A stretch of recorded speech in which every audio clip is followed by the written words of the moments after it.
Hi, I'm Drew. And I'm Sam. And welcome to Drewling Samantics.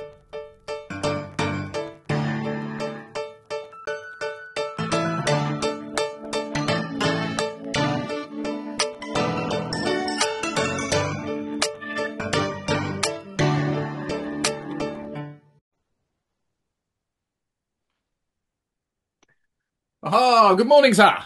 Good morning, good morning. And could I just say, we've obviously had another shaving event or another growth. Now, I'm not shaving at the moment because it's the lead up to, and obviously, you know, the Santa's got to be there. But I never know from week to week. One week it's there, next week it's there. 1 week it's a moustache. We're clean shaven. What's going on, Sam? What's going on, mate? What's going on is you are spoiling the illusion of the podcast world, mate. And number one, most people listen to us, not watch on YouTube. For that, we cannot really blame them. So they have no idea whether I've got a beard, no beard, you've got a beard, no beard, whatever. But equally, the people that are watching on YouTube, they are under no illusions, mate. They know that sometimes we record these out of order because guests can only make certain times and we've got to fit it in and stuff. So you don't need to draw attention to the fact that I seem to be able to either grow a beard instantly or shave and unshave, and you don't need to make a thing of it. It just amuses me highly knowing exactly what is going on, and you know it's just like what we have to do, Sam. What we have to do to Well, the interesting one will be obviously when we are. I mean, this is coming out close to Christmas, but we recorded it a little bit before. Well, I say close to Christmas, closer to Christmas than it actually is. But the interesting thing will be when we're recording close to Christmas and you're nearly bearded and I've got to grow another bloody moustache. And not just any moustache. I'm back as... Oh, do you know what? I've just realised how topical. I was about to reference why I'll be growing a moustache, which people probably already know about because I'm back playing Captain Hook again this year. But we've got a guest today who knows quite a lot about that. It's a beautiful little segue. I could have steered it slightly better and not kind of drawn attention to the fact it was... Well, we haven't had one for a while, so I'll give you that one. I like that. Yes, we got a wonderful gentleman, somebody you've worked with, and who is incredibly interesting. I've had a good old look at websites and videos and stuff, and I'm sure he'll tell us more. But I can't wait for this. It's going to be good fun. Highly interesting, hugely funny, very, very talented, and most importantly, here. So let's bring him in. We won't wait any longer. Ladies and gentlemen, please meet the very funny, the very lovely Mr. Ralph Jones. And look at that, brightening our day with not only his smile, but his beautiful jumper. Always got something really lovely on, mate. It does look... thank you. The camera's sort of framed you nicely and it's moving with you. Is that cheetahs or jaguars? It's I think they're jaguars, yeah. This is a woman's jumper from Oliver Bonus that I bought impulsively last year. And asked my wife to buy it for me for Christmas. So There you go. I think you can tell everything you need to know about me in that one anecdote there. Yeah. So, ladies and gentlemen, that was Ralph Jones. See you next week. Bye. It's great to be here. Great to be here. Bye bye, everyone. Yeah. Yeah. Oh, thank you. Thank you. It's, and I admire the branding. And Drew, I hadn't noticed earlier that you're wearing a branded T-shirt as well. Oh yes, there we go. Look, and you both are. There we are. We're fully branded, just in case anyone's in any doubt who these two idiots are. But this morning we have the pleasure of welcoming the lovely Mr. Ralph Jones. Ralph, we've never met, although I have heard quite a bit about you because you have worked with Sam last year, I believe, sharing a character. We'll get into more of that, but. For me and for all our watchers, listeners, viewers, followers, subscribers, etc., who are you? What do you do? How did you start? And why the hell should we be interested in you, apart from wearing such a beautiful sweater? There we are. I've said it all. Go. Well, it's you should be interested in me mainly because of the jumper, but beyond that. Yeah, I do a range of things, a quite eclectic range of writing and performing, I suppose. I do journalism, to pay the bills, really. That's my main earner. So I do journalism for a range of publications like The Guardian and the New York Times. I've managed to get a few pieces in the last year or so.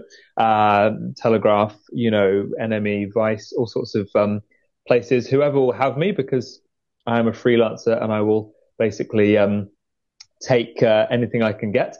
And as well as journalism, I do performing and comedy mainly.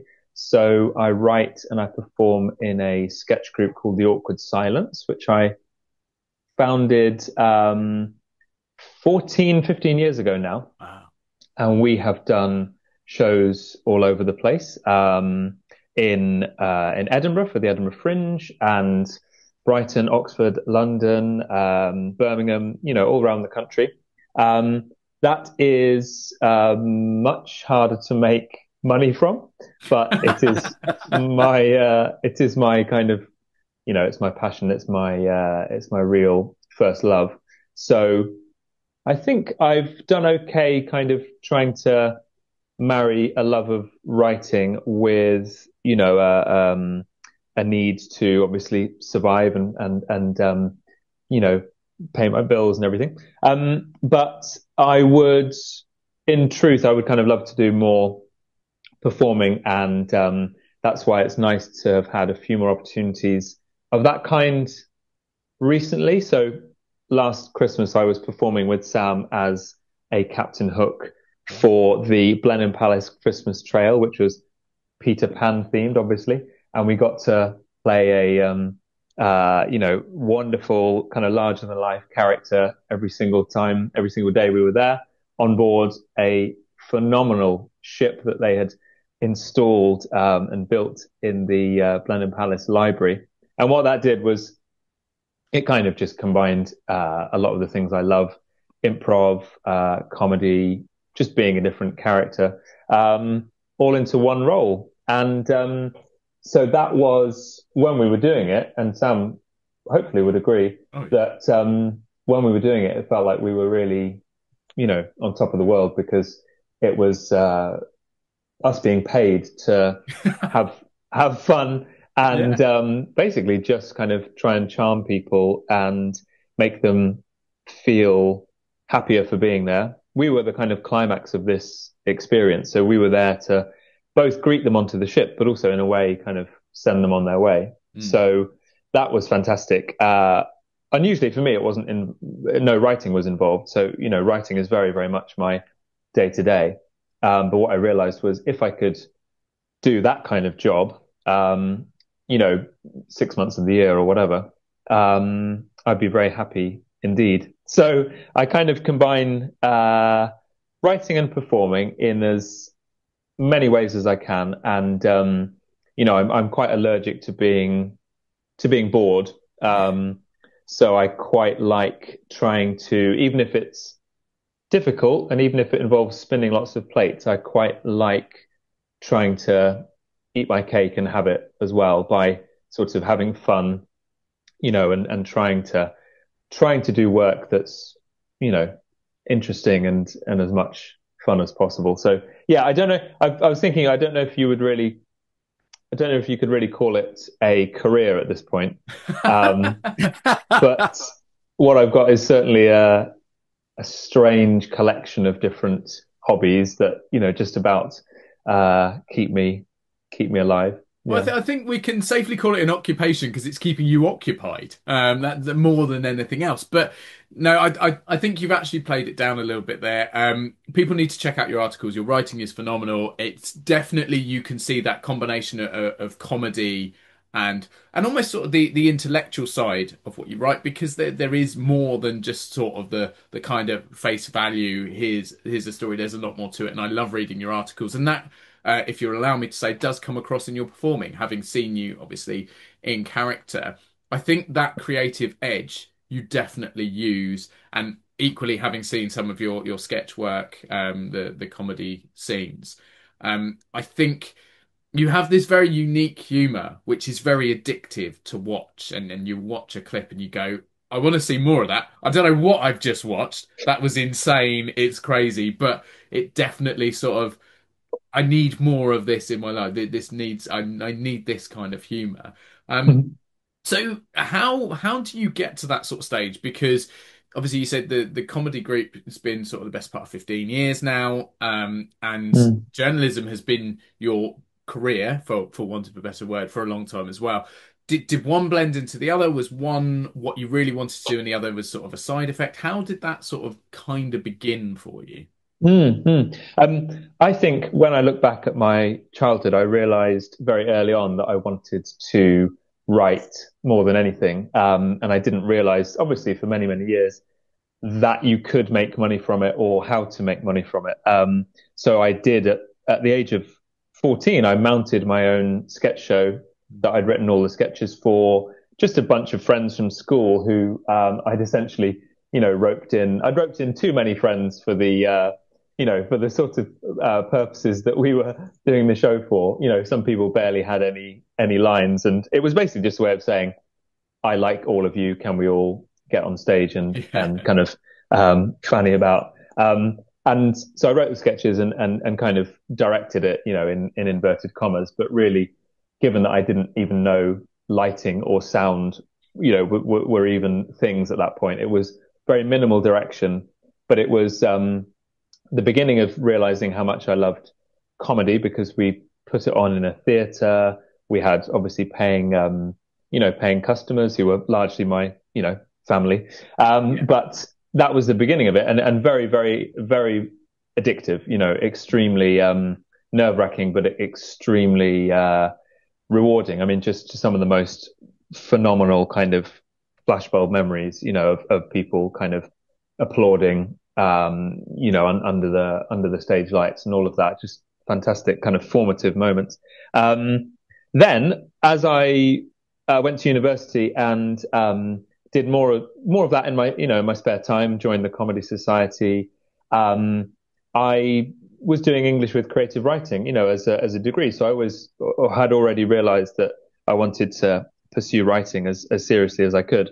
And then after university, there was a moment where I could have become a teacher, and the world is a far, far better place for my not having become a teacher because my main two motivations were that I had watched Educating Essex and I thought it looked quite inspiring. Yeah.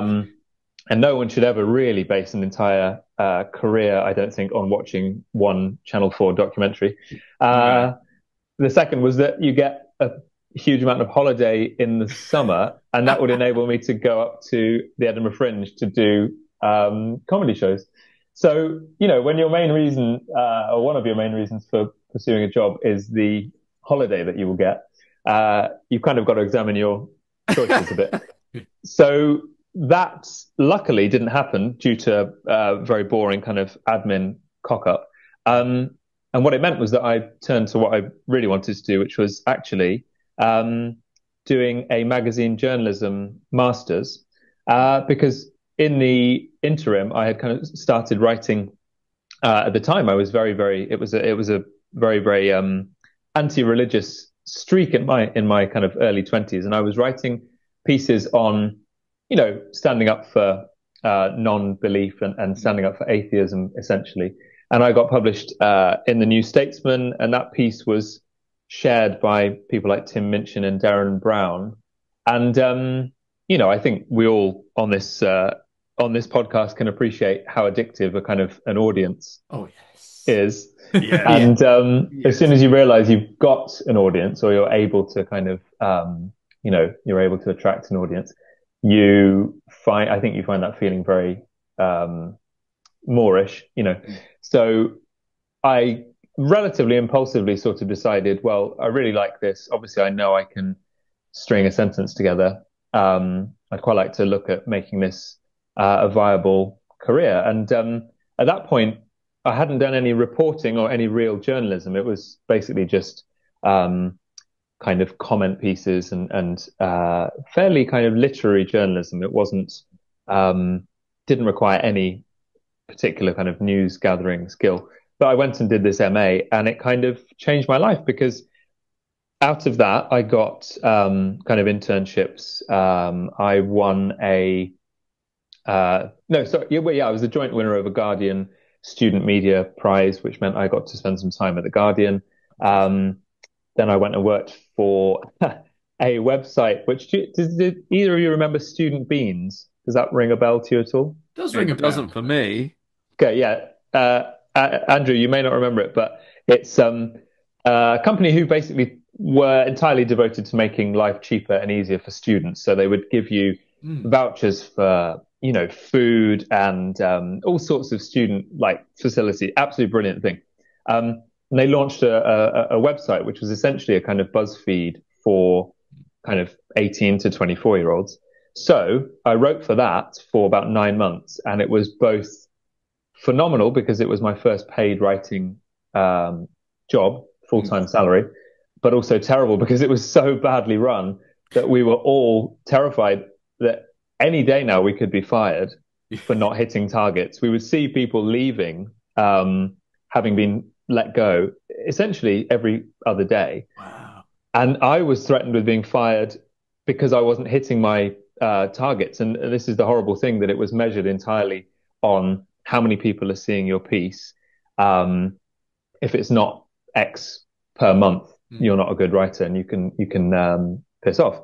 So I was very, very close to being fired.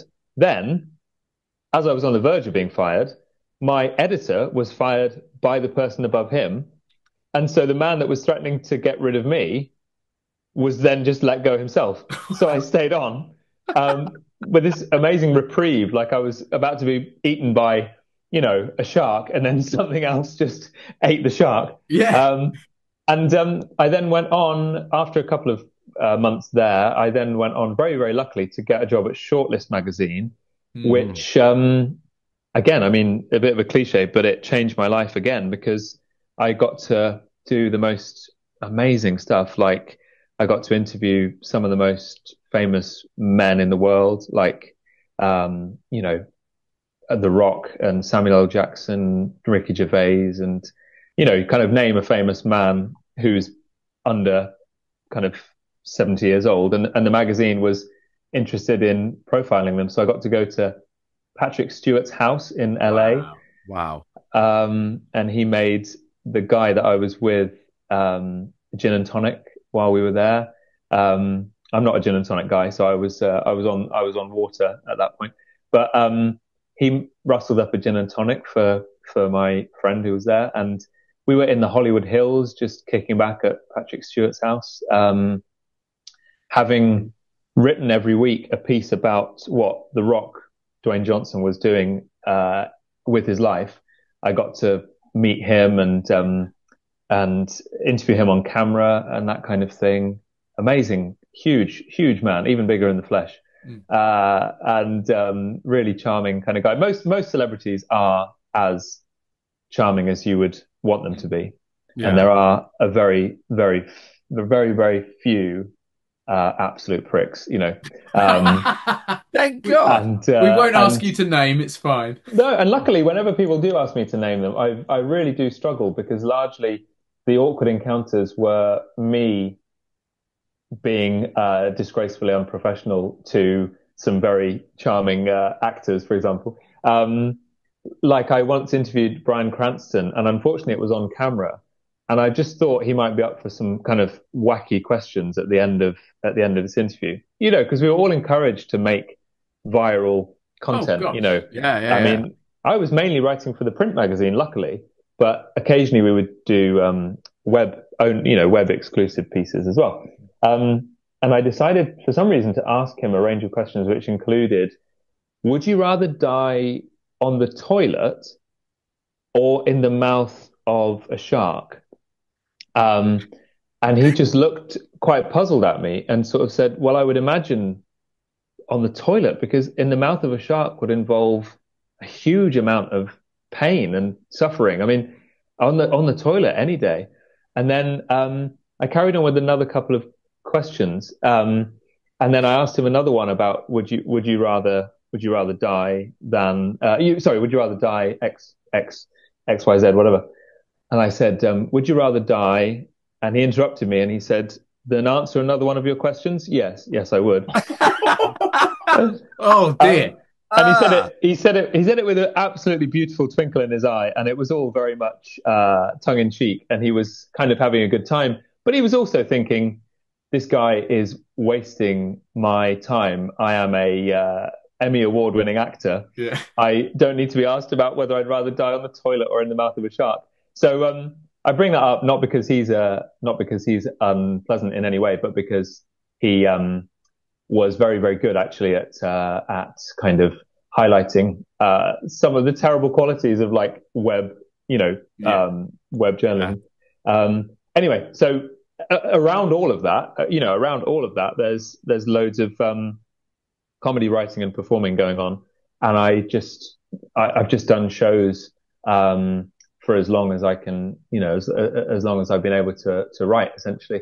So I'm just looking up at the posters for various shows with the Awkward Silence, and we've done I think 7 shows and taken them around the place. I've always tended to be the main writer for them, but my comedy partner Vivian Armand, phenomenal name. Just a moment for that. Straight away, got to go into show business with a name like that.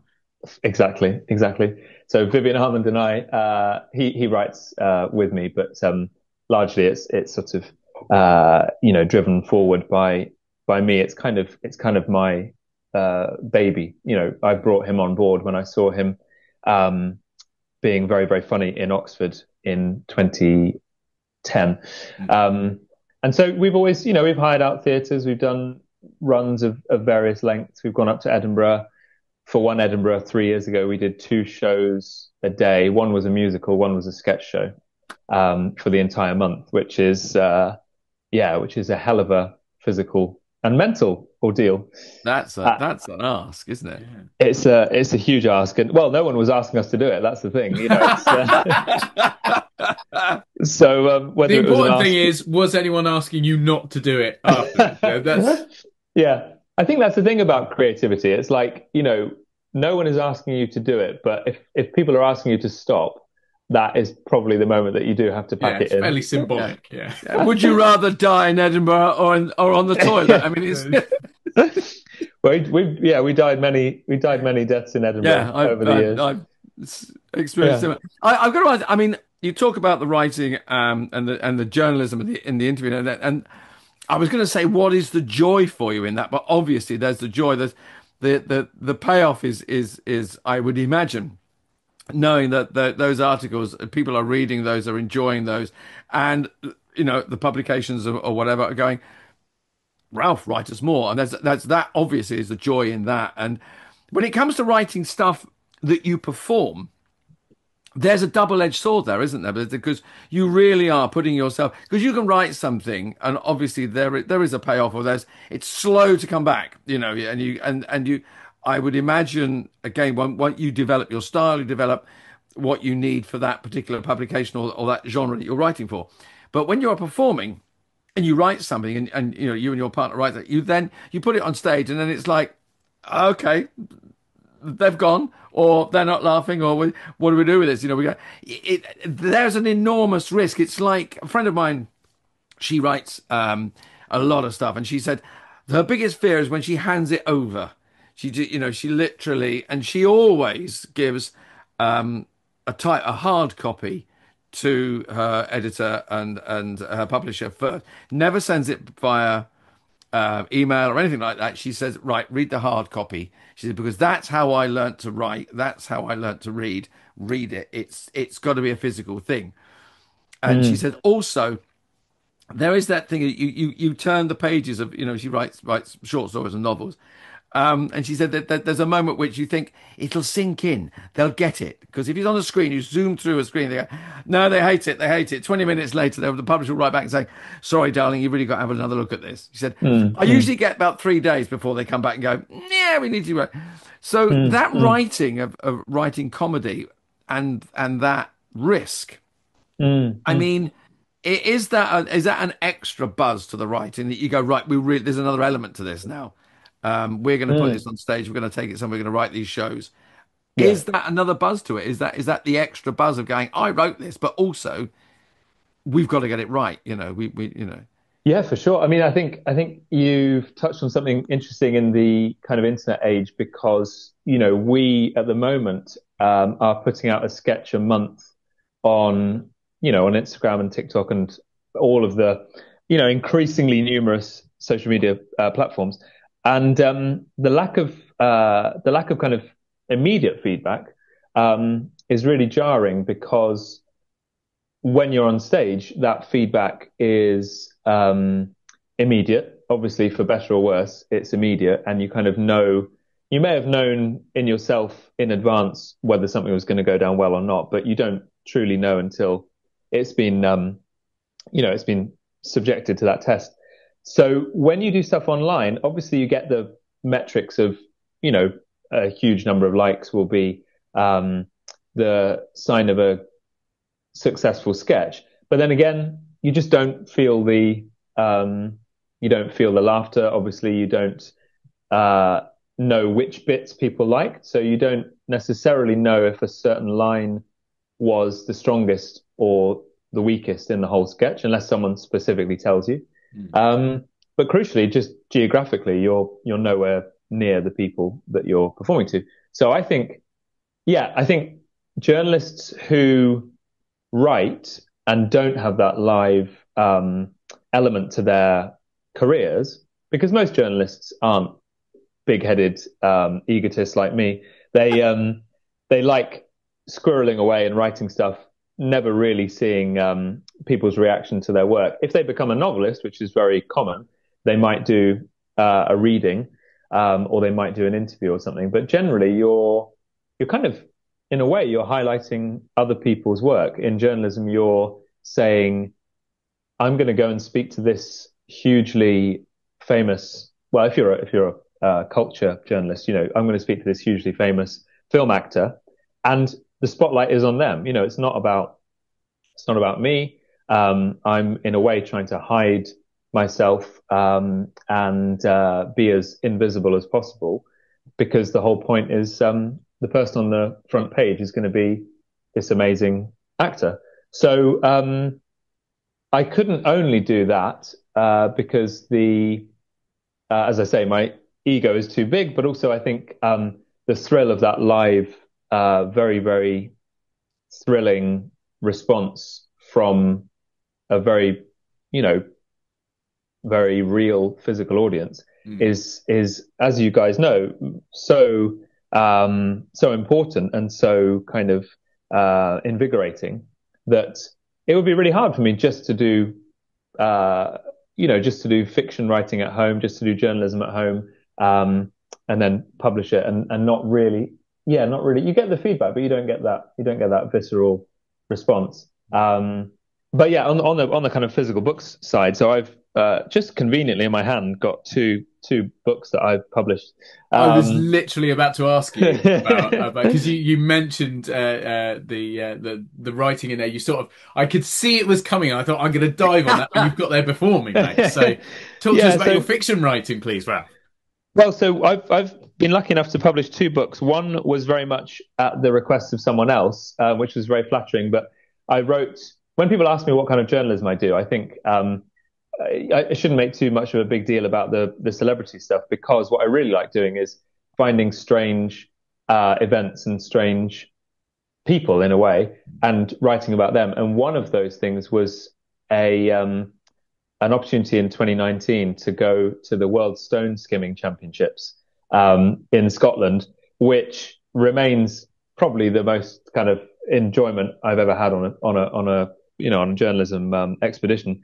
And it was tiny island. I think about 80 people live there, a place called Easdale, in the west of Scotland. And every September they have the World Stone Skimming Championships. And so I turned up, and there hadn't been a huge amount of coverage of it up to that point, but I knew it was going on.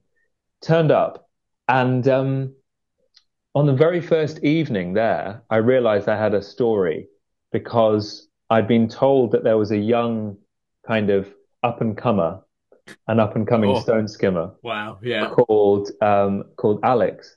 And they said, I think he's going to be in the pub later if you want to interview him.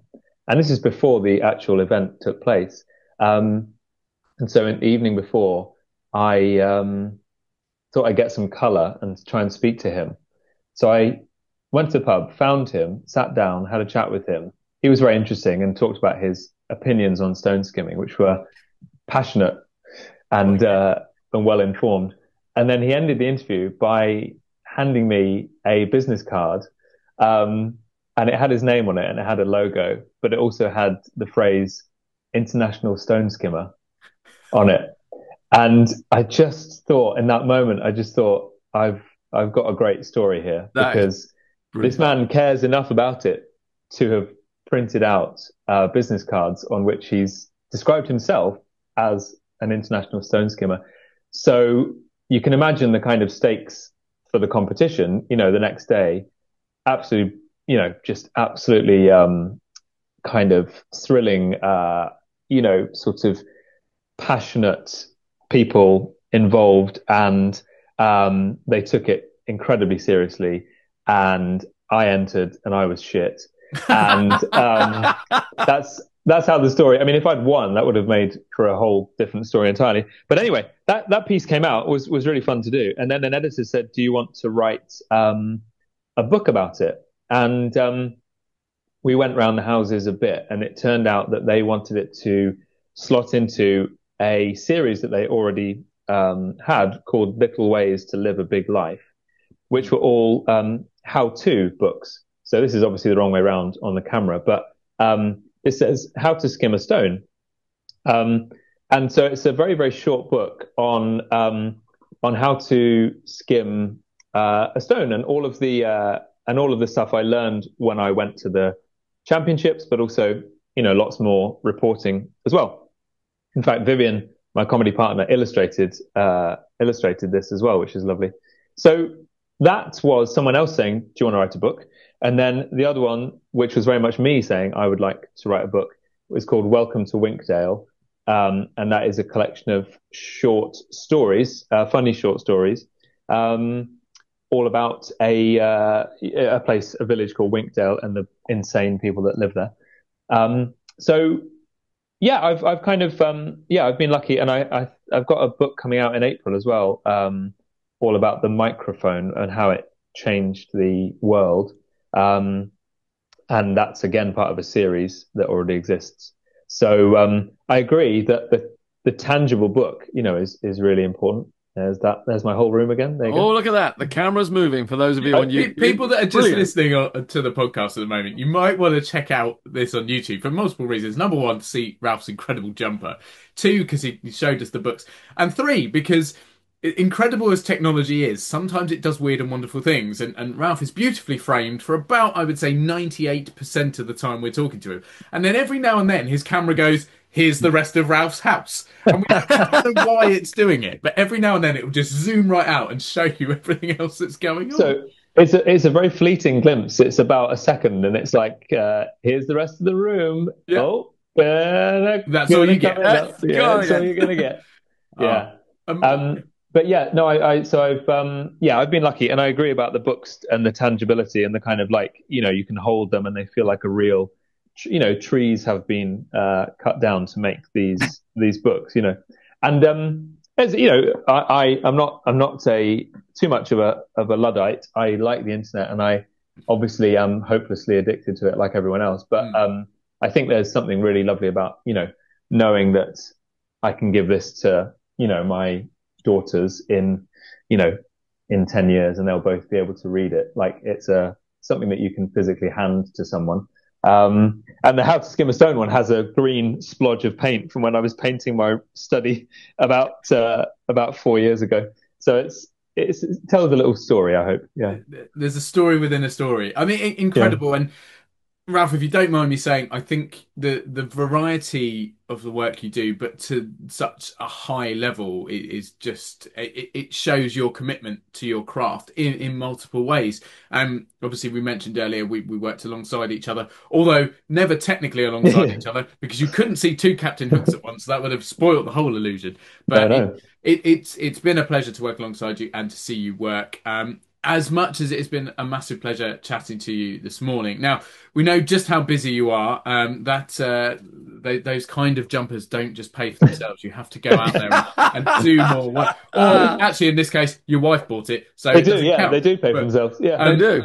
But you are an incredibly busy man, which we're very pleased to say, because as you said, this work is great, but being paid for it makes it all the much better. So we're going to let you get on. But before you leave us this morning, we've got a couple of minutes left. Can you fill those couple of minutes? Come on now. As a comedy writer, you must have had some hilarious experiences. Give us a very quick story about something that just stands out, that kind of a story to dine out on, almost.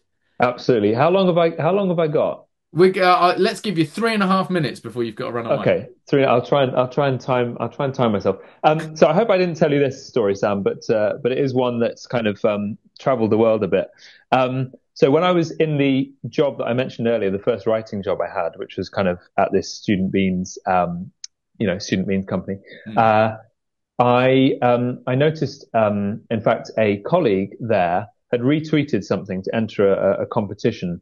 And I just thought, this looks really fun. I'll enter it as well. I'll retweet just to pass the time. I'll enter because this prize looks really funny. So I entered it. Never thought about it again for a couple of days. And then someone rang me up at work and they said, "Hi, is this Ralph Jones?" And I said, "Yep." And he said, "You entered a couple of days ago. You entered a competition to win a replica of the Game of Thrones Iron Throne, but made almost entirely out of dildos." Oh no! I've seen the photographs. It is hysterical. Excellent. So he said, "Yeah, you entered this competition, as you well know. You entered this competition. You've won the Throne of Dildos. It's yours. How would you like us to get it to you? It's about 6 feet tall, and about 4 feet wide. How can we get it to you?" So I'm at work thinking, "Oh my God, I never thought I would actually win this thing. I just pressed a button on Twitter and now I'm lumbered with about 80 dildos attached to a massive chair. And I didn't really think this through.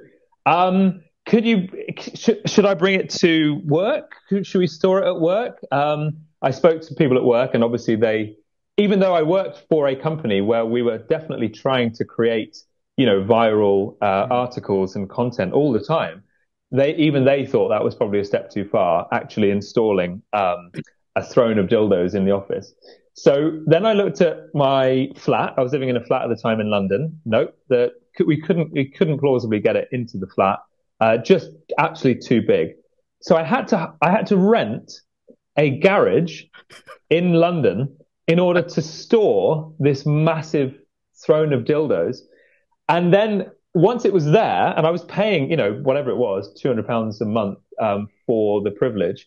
Once it was there, we made a video about it, for this company, for this website. Made a great video that got 250,000 views and was covered by BuzzFeed. I think someone said it was very briefly mentioned in the New York Times, possibly in print, because they said they were reading about it on the subway. So it traveled the world. Wow.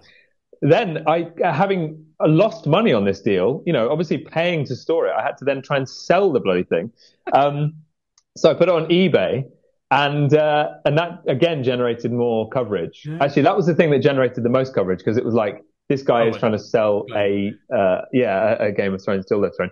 And because it wasn't strictly brand new, because I kind of unwrapped it and blah, blah, blah, I had to list this dildo throne as used on eBay. I had to say, this is a used dildo throne. I didn't have the space to kind of say the dildos haven't been used, but, wow. It's very much like being wheeled in and out of a garage. So it's kind of it's not brand new. And it took a long time to sell this thing. It was like an albatross, like a dildo albatross around my neck. And eventually I managed to sell it to someone who ran a kind of something called Sexhibition, which is pretty much what it says on the tin, like an array of kind of, sex paraphernalia. And she bought it for about 600 quid. So I ended up making approximately like, profit. 400 quid on the whole thing. But more importantly, it was the story that, that I then told people for the next 10 years. Whenever an interesting fact about someone had to come up, I would volunteer it very proudly and say, did you know I once briefly owned a throne festooned with dildos? And it, in fact, helped me get my job at Shortlist magazine, which is extraordinary when you think about it, because the kind of thing that if you learnt about that, of anyone else, it might be enough to disqualify them from a job or put them on some kind of register. For me, it was a writing job that I was going up for, obviously, and they said, yeah, why don't you tell us about this weird thing that's happened in the last couple of, weeks or something, or couple of months. You own a dildo throne now or something? And so I then did exactly what I've done for you guys and told them the story. And I suppose, I don't know if it helped, but it certainly didn't hinder my interview, because they, shortly afterwards, they said I got the job. So I hope they thought this guy seems vaguely interesting. And if we keep him on, we might get similarly weird stories for Shortlist, and that kind of proved to be true. So it was an absolute blessing, and really, really illustrated how kind of odd things sort of drift towards me. I'm a kind of magnet for the weird, I think. I have to say something, Ralph. I mean, I love that story. Absolutely brilliant. And you are a magnet for the weird. And also, we've never had the word dildo said so many times on the podcast. Brilliant. Well, yeah, it'll tick off a first, Ralph. I mean, superb. I mean, I'm a huge fan of Game of Thrones. And the photographs I've seen, if anybody, we'll put a link up so people can take a look at this, because it's absolutely brilliant. But you sitting on that throne, festooned with dildos, is if ever you need a publicity shot, mate, there it is. Yeah, exactly. Yeah, fantastic story, Ralph. Thank you, mate. Oh, thank you. It was a pleasure one of many fantastic stories, and a whole overall fantastic chat. It has been an absolute joy. Number one, catching up with a good friend and colleague who it's been far too long since I last seen, but fortunately we will be back together. We'll be reunited on the Jolly Roger in the next few months. So may even be able to do some sort of behind the scenes stuff to bring to the podcast next year. We'll see what happens. But Ralph, it's been a joy, mate. Thank you so much for joining us. Thank you. All the best with the next book. Give us some more details of that when you can, and obviously we'll let people know. And the existing books, I presume, are still available to buy if people are interested. Yeah, they are indeed. Yeah. They have sold probably single figures. So if someone can be the 10th person to buy one, that'd be great. Yeah. Oh, rubbish. No, they've done far better than that. But equally, if you want to read some of Ralph's incredible writing, please do check them out. Check out his articles. We'll obviously, as Drew said, we'll put links to various things so people can check out your work. But all the best to you, mate. Thank you so much, and we'll speak again very soon. Take care of yourself. Thanks so much, guys. Pleasure. Thank you very much. Thank you. Take care, mate. Take care. See ya. Bye-bye. And I was going to say he's off now for a nice gentle sit down, but perhaps that's not way to put that. Choice of words, fantastic stuff. I mean, it's lovely to meet. We get such wonderful writer guests on, but I think it's safe to say Ralph is a kind of modern day humorist. He's a kind of throwback to the Oscar Wildes and people of that. Great wit, great writer, obviously, and also that lovely way of looking at the world from the other side. Someone used a phrase the other day, that walking on the other side of the pavement. He kind of he's walking over there, observing the rest of us, going, "You're all mad. I'm mad. I'll write it down." Brilliant. I love chatting to him. Brilliant stuff. And genuinely a great person to work with. As I said, we sort of didn't work alongside each other very often, but in rehearsals and in planning and just spending time with it, just a very, very funny, very genuine and talented guy, and an absolute pleasure to have him on, to hear his stories. Yeah, I mean, as you say, never have we heard the word dildo so much on this podcast, and I'm going to stick my neck out and say we probably won't ever again. You might well be right there, mate. You might well be right. Unbelievable. But an absolute pleasure to have him on. Ralph, thank you again, mate, for joining us. We hope to see you again soon. And speaking of seeing again soon, you lovely lot out there who are watching and listening will be seeing or hearing us again soon. Because we're back next week, aren't we, mate? We've got another. We are, mate. We are, mate. Just you and me sitting here quietly putting the world to rights, and not a dildo in sight. No, to paraphrase the song, just the two of us. We can make it if we try, and we will continue to try. We've been trying for a long time. We're still trying now. Maybe one day we'll make it. Who knows? Until then, mate, have a cracking week. And you, Sam. See you on the other side. Take care, everyone. See you later. Cheers. Take care, everyone. Bye-bye.